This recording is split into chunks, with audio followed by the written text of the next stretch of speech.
Halo guys, hari ini saya ada di alun-alun Kota Bandung. Ini merupakan salah satu tempat wisata religius bagi masyarakat sekitar dan pendatang untuk menikmati indahnya Kota Bandung. Nah, hari ini kita akan bahas tentang generasi-generasi analisis foreign policy. Jadi seperti itu. Jadi dalam tradisi kajian studi foreign policy analysis, setidaknya ada 3 generasi menurut Hudson dalam bukunya 2008. Nah, kenapa ini penting kita tahu? Karena agar kita mengetahui bagaimana tradisi itu memiliki kajian masing-masing berdasarkan situasi yang mereka temukan, berdasarkan hasil kajian, berdasarkan hasil kajian yang mereka hasilkan. Nah, generasi pertama dalam tradisi kebijakan luar negeri adalah tradisi yang dicetuskan oleh generasi pertama, yaitu sekitaran tahun 1954 sampai 1973.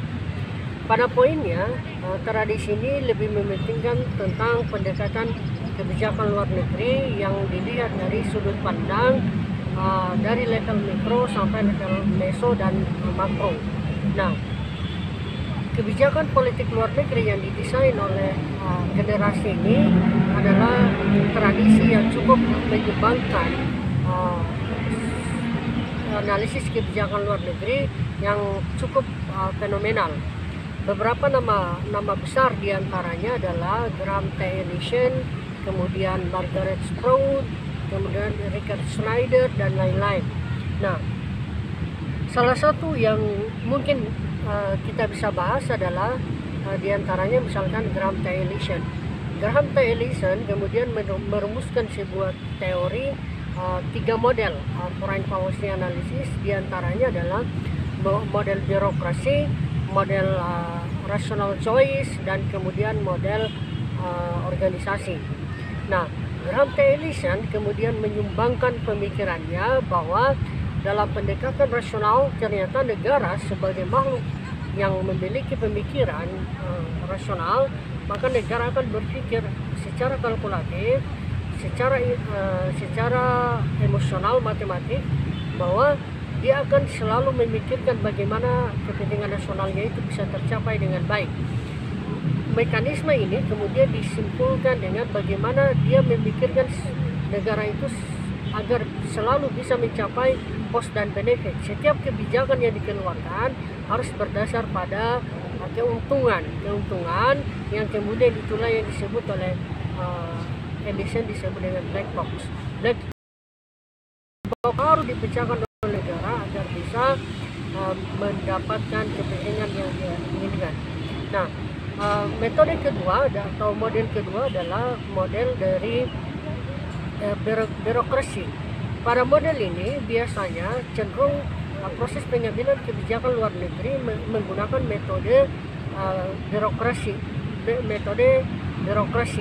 Metode birokrasi biasanya menggunakan metode elitis. Artinya apa? Pendekatannya sangat teknis. Pengaruh partai politik, pengaruh pemimpin partai politik, komposisi, dan lain-lain ini sangat berpengaruh dalam pengambilan kebijakan luar negeri dalam metode birokrasi, atau istilahnya juga disebutnya politik istana. Nah, kemudian yang terakhir adalah pendekatan model yang disebut dengan pendekatan organisasi. Pada model ini fenomena yang disebut dengan pendekatan SOP atau standar operasional prosedur. Biasanya proses organisasi selalu menggunakan metode prosedural, yang artinya bahwa setiap proses pengambilan kebijakan itu sudah memiliki roadmap, sudah memiliki strategi yang sudah didesain dalam rancangan strategis institusional, sehingga metode-metode ini digunakan oleh para pengambil kebijakan untuk merumuskan kebijakan politik luar negeri. Nah, kemudian selain Graham T. Ellison, ada beberapa faktor lain, diantaranya adalah Richard Schneider. Richard Schneider berfokus pada penelitiannya tentang bahwa kebijakan luar negeri penstudi kebijakan luar negeri harus fokus pada output. Kenapa kemudian misalkan negara mengambil kebijakan untuk perang? Kenapa negara memilih untuk beraliansi? Kenapa negara memilih untuk bekerja sama? Hal-hal inilah kemudian yang dianalisis oleh Richard Schneider tentang bagaimana pentingnya kebijakan luar negeri itu kita analisis. Yang ketiga adalah Margaret Sprout. Nah, Margaret Sprout ini adalah salah satu peneliti studi kebijakan luar negeri yang mendesain kebijakan luar negeri itu ternyata memiliki efek mikro. Artinya apa? Bahwa proses pengambilan kebijakan luar negeri tidak bisa dipisahkan dari individual psikologis. Pengaruh-pengaruh sistem, kepercayaan, kemudian ideologi, kemudian kepercayaan agama, kemudian basis pendidikan ini sangat berpengaruh dalam proses pengambilan kebijakan luar negeri atau yang disebut dengan psikomiliu. Nah, inilah yang disebut dengan pendekatan psikologi atau pendekatan mikro dalam foreign policy. Nah, yang paling penting juga adalah pendekatan yang disampaikan oleh James Rosenau atau yang disebut dengan pendekatan middle range. Nah, James Rosenau dengan beberapa model kebijakan luar negerinya, diantaranya misalkan linkage dan adaptive foreign policy, menyatakan bahwa ternyata bentuk negara bangsa akan menentukan bagaimana pola kebijakan luar negeri suatu negara. Semakin demokrasi suatu negara misalkan akan berpengaruh bagaimana pola dan akan gampang mendesain sebuah kebijakan yang lebih berorientasi pada perdamaian. Semakin liberal suatu negara, maka orientasi ekonominya semakin tinggi. Semakin orientasinya semakin kalkulatif, semakin militeristik, maka semakin kuat pula negara tersebut untuk meningkatkan kemampuan militernya dalam kebijakan luar negerinya.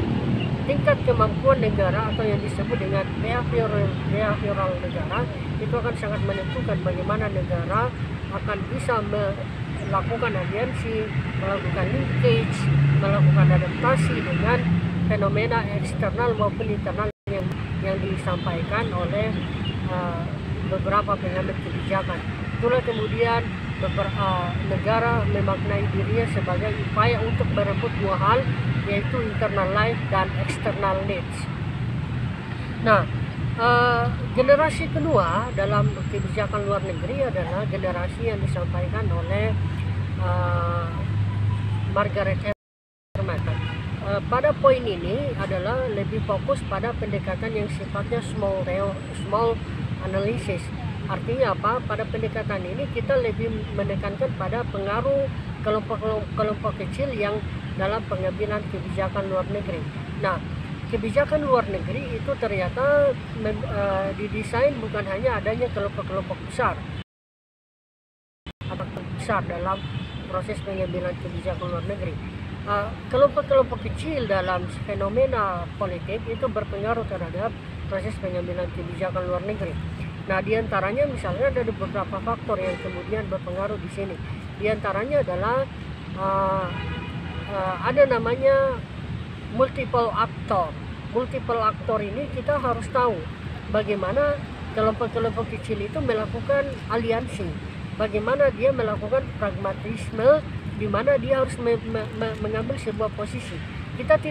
Kita sudah tahu bahwa yang namanya proses politik itu pasti ada yang pro dan kontra. Itu artinya dalam kabinet dan ada yang menjadi oposisi. Nah, fenomena oposisi inilah yang kemudian melahirkan kelompok-kelompok kecil, kelompok-kelompok pressure group dalam pengambilan kebijakan yang selalu menjadi penekan dalam proses pengambilan kebijakan.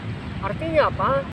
Dominan leader, misalkan pengaruh pemimpin politik, pemimpin oposisi itu akan sangat menentukan bagaimana outcome single group itu berpengaruh atau mempengaruhi proses pengambilan kebijakan, walaupun memang mereka akan selalu berupaya untuk menekan apabila tidak sesuai dengan relevansi visi dan misi mereka, sehingga biasanya kecil ini akan menentukan pada pertama aliansi dengan kelompok kecil, atau yang kedua aliansi dengan kelompok besar, dan atau tidak mengambil posisi oposisi. Dan terakhir adalah tadi yang generasi kedua ada di range waktu 1973, 74 sampai 1993. Ya, di mana tahunnya di range-kan antara tahun 1993 sampai sekarang. Nah, fenomena konstruktivisme membawa dinamika dalam hubungan internasional. Munculnya pemikiran Nicholas Sonu, Kartoshvili, kemudian Alexander Wen membawa dinamika dalam pengambilan kebijakan luar negeri. Salah satu fakta yang paling penting adalah pernyataan dari Alexander Wen yang menyatakan bahwa tidak ada sebenarnya yang anarkis itu. Anarkis itu cara pandang negara atau konstruksi negara dalam memaknai politik nasional. Itu artinya semakin baik suatu pemikiran rasional suatu negara dalam mendesain politik luar negerinya, maka anarkisme itu tidak akan tercipta. Akibatnya apa? Pada dasarnya manusia itu akan selalu menciptakan konstruksi yang sesuai rasionalitasnya. Dengan demikian, pemikiran generasi ketiga ini lebih menekankan pada pengaruh bahasa, pengaruh komunikasi action, speak act, kemudian norma, kemudian institusional dalam kebijakan luar negeri. Fakta dari generasi ketiga ini adalah misalkan Kartoshvili menyampaikan tentang pentingnya norma dalam mengatur kebijakan luar negeri suatu negara dalam politik internasional. Artinya apa? Kalau kita umpamakan seperti catur itu ada putih dan hitam. Artinya apa? Bahwa catur dibuat aturan. Ketika kita buat aturan, misalkan bagaimana cara memainkan catur yang baik, itu berlaku dua hal. Yang pertama menjadi sanksi, yang kedua menjadi aturan. Nah, ibaratnya seperti ini, misalkan benteng itu tidak mungkin lari menyilang. Sama halnya adalah pion itu tidak mungkin melakukan langkah sampai 3 kali. Nah, hal-hal inilah yang kemudian berlaku dalam norma yang dimaksud oleh orang konstruktivisme. Nah, kenapa ini penting? Karena ketika suatu negara menaati norma, maka dia akan paham bagaimana politik internasional itu terjadi dengan baik. Nah, ketika kita pahami norma, maka kita akan membahasakan norma itu kepada aktor lain. Semakin baik kita membahasakan, maka komunikasi kita akan semakin baik pula. Makanya tata cara bahasa kita akan membentuk suatu intersubjective meaning dalam istilah Wen. Dan artian bahwa akan menciptakan interaksi simbolik antara satu aktor dengan aktor lain. Pemaknaan bahasa, pemaknaan simbol akan menentukan bagaimana komunikasi itu dibangun. Nah, dalam tradisi generasi ketiga ini ada 4 poin yang perlu ditekankan. Yang pertama adalah interpretation, kemudian homogeneity, yang ketiga common faith, yang keempat adalah self restraint. Nah, pada tataran interdependensi kita meneliti kenapa sih setiap negara itu melakukan atau memiliki ketergantungan kepada negara lain. Yang kedua, common faith. Kenapa kemudian setiap negara yang kecenderungan memiliki kepekaan yang sama akan